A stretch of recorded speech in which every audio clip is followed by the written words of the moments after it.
சுமார் 56 நாடுகளை சார்ந்த அரபு நாடுகள் சார்ந்த அதிபர்களில் ஏராளமான பேர் யூதர்களுக்கும் நசராக்களுக்கும் வாள் பிடிப்பவர்களாய், சொம்பு தூக்குபவர்களாய், அவர்களினுடைய கருத்துக்களை, அவர்களினுடைய அத்துமீறல்களை வரவேற்பவர்களாய் இருக்கிறார்கள் என்பது இன்றைய உலகின் மிக வருத்தமான ஒரு செய்தி. இந்த யூதர்களுக்கும் நசராக்களுக்கும் அமெரிக்கா, இஸ்ரேல் உள்ளிட்ட பயங்கரவாத சக்திகளுக்கு பின்னணியில இருந்து இடம் கொடுப்பதும், தளம் கொடுப்பதும், ஆயுதங்கள் அளிப்பதும், ஒத்து உதுவதும், அவர்களை முழுமையாய் நம்புவதும் யார் தெரியுமா?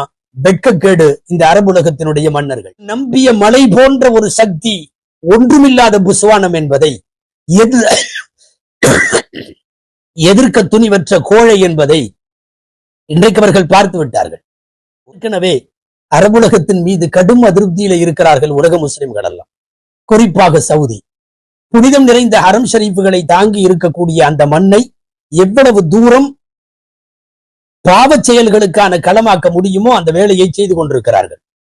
துவங்கியதற்கு பிறகு இந்த அரபுலகத்தினுடைய அதிபர்கள் செஞ்சது என்னன்னா, யுஎஸ்னுடைய இராணுவ தளங்கள் அத்தனைக்கும் இவர்கள் அனுமதி கொடுத்து உள்ளே வைத்திருந்தார்கள். சொல்ல போனால் எங்களை அமெரிக்கா